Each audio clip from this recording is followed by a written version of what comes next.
Shalom, Assalamualaikum warahmatullahi wabarakatuh. Ketemu lagi dengan saya. Kali ini di video saya yang sekarang, apa ya, gue pengen ngebahas suatu masalah yang baru-baru ini terjadi di Jakarta tentang penyambutan seorang selebriti yang keluar penjara disambut kayak seorang pahlawan gitu. Right. Maksud gue gini, kalian tuh tahu nggak sih kasusnya dia itu apa? Hah? Terus kalian mikir nggak gimana perasaan ya si korban yang dilecehkan oleh dia ini, nih si artis ini nih, ya, gue sebut aja namanya Saipul Jamil. Dia ngejalanin penjara itu 5 tahun 7 bulan dengan kasus pelecehan seksual anak di bawah umur. Dan begitu dia keluar, lo sambut udah kayak pahlawan apa ya, olimpiade. Kadang-kadang gue bingung, Bray. Benar, kadang-kadang gue bingung. Apa ya?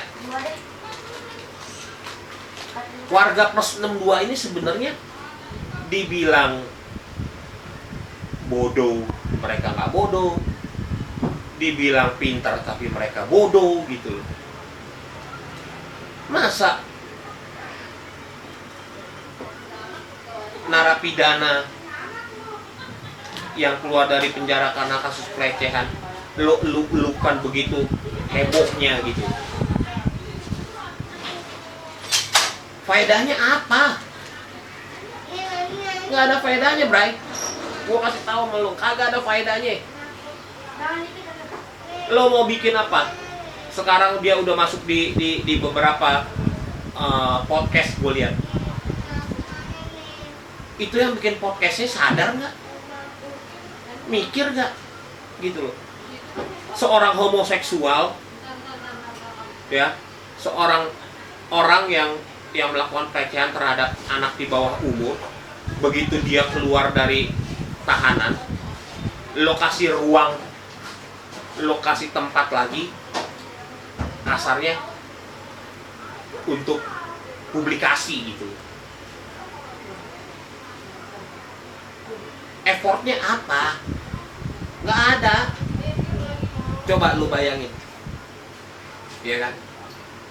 Seandainya itu terjadi dalam keluarga kita, bener nggak? Terus itu orang begitu keluar penjara disambut dieluk-elukan.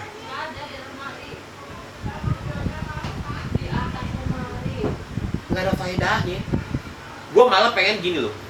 Gue pengen ngajak masyarakat Indonesia atau juga televisi, media elektronik di Indonesia untuk boikot Saipul Jamil. Gak usah dikasih tempat lagi gitu.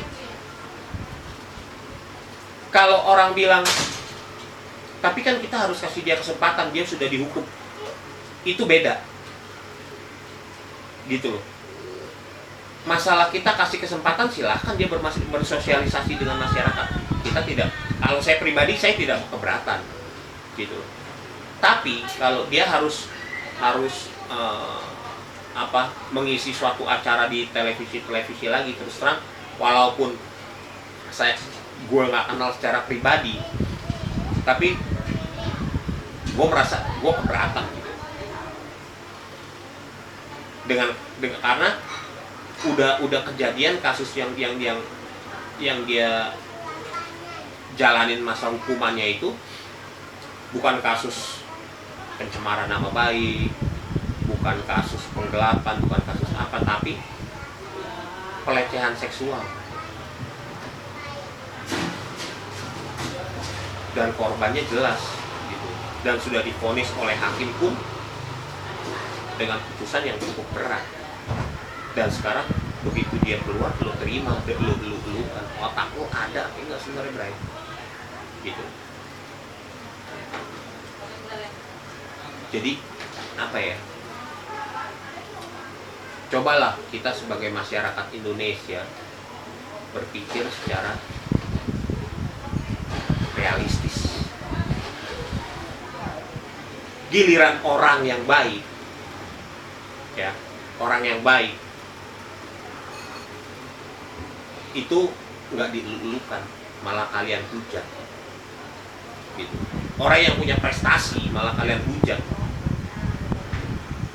Tapi giliran orang yang jelas-jelas bersalah dan nggak ada prestasinya itu, wah udah kayak pahlawan apa gitu.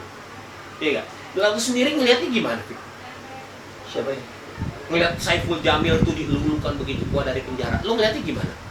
Kalau pribadi gue ya, gak faedah sih. Gak ada faedahnya kan? Gak ada faedah. Geli gitu kan? Cici iya gue. Iya, geli gitu loh. Terus dia hahihi di depan kamera memberikan penjelasan gitu. Kan kayak Dia tuh dijoloi menang olimpiade. Iya. Padahal dia masuk penjara nggak ngapa-ngapain. Iya. Udah gitu kayak seolah-olah dia tuh dosa yang dia perbuat tuh udah selesai gitu loh. Dia pengen menggiring opini supaya masyarakat tuh melupakan dosa-dosa yang pernah dia lakukan. Justru gue di sini gue pengen ngingetin ke kalian semua, ya, pelecehan seksual itu sampai kapanpun itu akan menjadi trauma tersendiri, apalagi kalau dilakukan terhadap anak di bawah umur. Ya, jadi gue di sini cuma pengen menekankan, gue pengen ngajak kalian semua masyarakat Indonesia untuk boikot Saiful Jamil.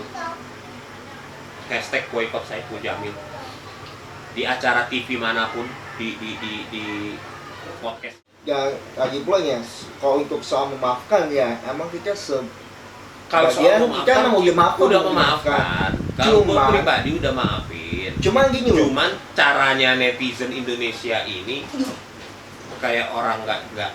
Bukannya netizen sih apa soalnya. Sorry, ini gue ngomongin bukannya netizen. Ini masalahnya bukan lagi netizen. Netizen sih pasti ya banyak buat di sosial media, banyak yang nggak dukung dia sama sekali, nggak mendukung.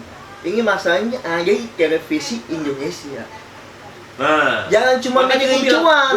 Gue bilang gini, KPI kemana gitu loh sampai itu bisa disiarkan ke satu KPI. Kenapa itu bisa? Tidak ada teguran terhadap media-media elektronik yang menyiarkan Saiful Jamil begitu bebas dari penjara, seolah-olah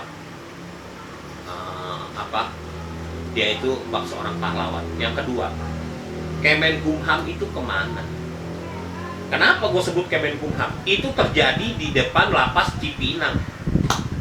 Cipinang, bos.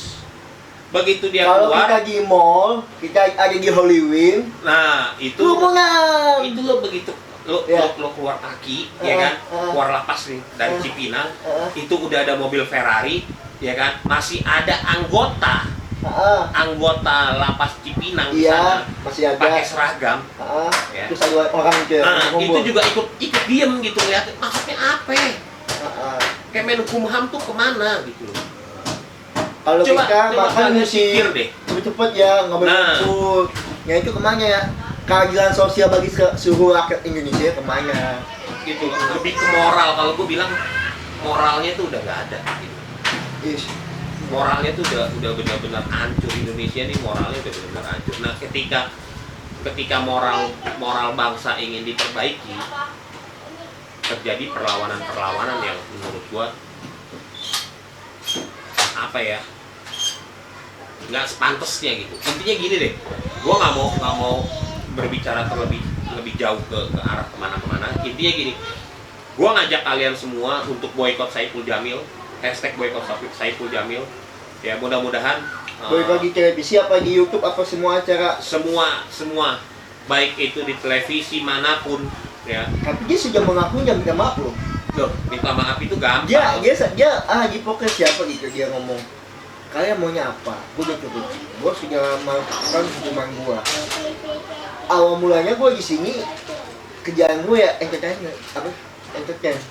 Ya ini cara gue untuk menghasilkan uang, tapi ya yang udah Gini loh, kan kita mau mesti tobat mikir, gitu ya kan. bukan masalah tobat dia mau tobat atau enggak, cuman di sini gue ingin menjelaskan, ya, kalau tidak ada kejadian seperti kemarin, Siapa?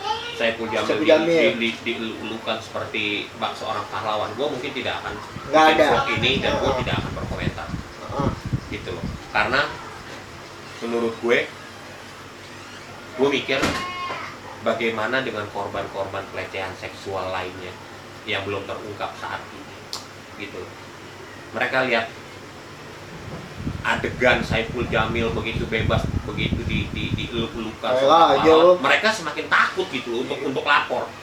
Gila, dia dihukum, ya kan? Tapi begitu keluar Kayak raja kok. kayak raja, enak lagi gitu, bisa masuk TV lagi, begini begitu. Itu yang gue pengen ngajak lo orang semua untuk mikir bahwa trauma itu seumur hidup, gitu. Apa yang dilakukan oleh Saiful Jamil itu sesuatu hal yang nggak pantas buat gue, dan mungkin untuk masyarakat Indonesia yang memang ada kekimuran itu juga nggak pantas gitu. Nah ini yang kedua, gue pengen ajak itu. Yang pertama gue pengen ajak kalian boikot Saiful Jamil di acara manapun, baik itu di YouTube, di televisi maupun di radio, di mana lah, maupun di koran. Yang kedua gue pengen bahas soal Coki Pardede. Coki Sitohang. Coki Pardede. Oh, yang kayak Coki Sitohang. beda. Kalau Doi kan orang baik, kalau Coki Sitohang gua tahu dia orang baik. Ini namanya yang kacauan. Coki Pardede. Coki Pardede. Yang ini. Nah ini juga ini. ini ya, MI apa ya? Majelis apa di grupnya? Apa Iya sih ada. musik? Iya ada Muslim. sama si Muslim. Iya. Jadi gini, Kenapa? kalau menurut gua Coki Pardede ini, gua nggak mau ngomongin masalah narkobanya. Yang gua mau ngomongin di sini juga, gua menghimbau kepada semua orang tua, gitu ya, untuk lebih menyeleksi tontonan anak-anaknya, gitu. Karena menurut gue apa yang Coki lakukan, ya, maksudnya statement dia, menurut gue itu bahaya. Salah satu statement Coki yang menurut gue bahaya itu pada saat dia bilang bahwa gue lebih percaya sama pilot yang ateis ketimbang pilot yang beragama. Karena pilot yang ateis dia akan lebih memilih ketika pesawat itu sedang ada masalah. Menurut Coki, pilot yang ateis yang tidak punya agama dan tidak punya Tuhan, dia akan melakukan tindakan-tindakan yang lebih realistis dibandingkan orang yang mempunyai Tuhan. Nah itu menurut gua statement yang kayak gimana contohnya? apa ya? Gini loh, orang yang nggak punya Tuhan, menurut gua hidupnya malah lebih kayak si Coki ini. Doa itu penting. Kecelakaan itu takdir.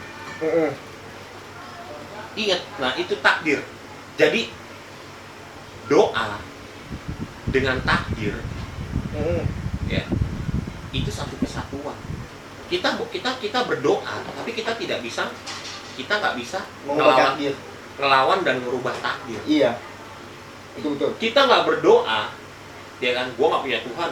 Takdir lu juga nggak bisa berubah. Nah, gitu loh. Terus? Tapi bukan berarti yang berdoa, yang tidak berdoa ini lebih baik. Justru gue bilang yang tidak berdoa dan tidak punya keyakinan ini orang yang paling buruk. Iya. Gitu loh. Orang yang berdoa, orang yang punya keyakinan aja dia tidak bisa merubah satu jengkal pun takdirnya dia nggak bisa merubah.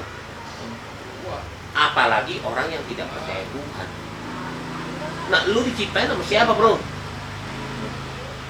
Lu mau bilang lu diciptain sama bapak lu karena hubungan intim? Sama bapak lu siapa yang ciptain?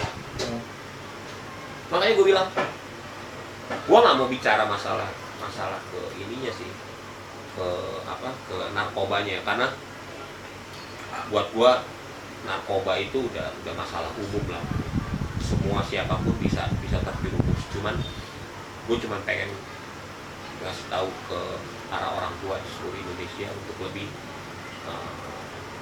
pantau anak-anaknya, iya.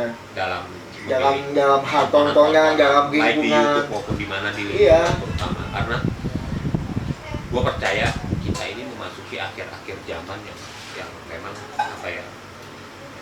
pergaulan sama gaya hidup dan segala sesuatunya itu akan berubah, nggak seperti pada zaman, mungkin pada zaman kayak gue gitu ya, pada zaman dulu tahun 80-an 90-an masih ada tata krama, attitude dan segala macam. Masih ada sekarang.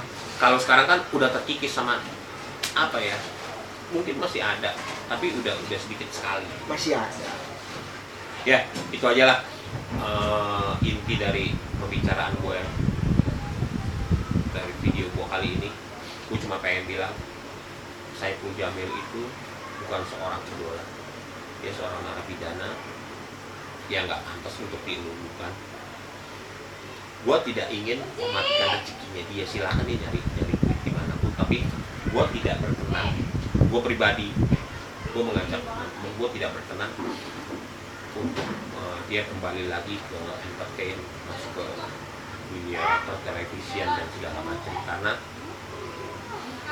kita harus menghargai perasaan-perasaan korban yang menjadi korban dari Saipul Jamil itu pertama. Yang kedua, korban-korban lain dari pelaku pelecehan seksual yang lain yang belum terungkap gitu. Iya.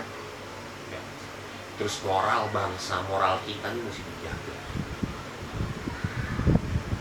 Masih banyak kok artis-artis lain yang bisa kita idolakan, yang kelakuannya lebih baik daripada Saipul Jamil, yang jelas-jelas seorang homoseksual udah menyimpang ke kiri ke kanan. Oke Bray, gitu aja, gue gak mau panjang lebar. Mudah-mudahan kalian ngerti dengan apa yang gue maksud. Sampai ketemu lagi di vlog-vlog saya selanjutnya. God bless you all. Bye.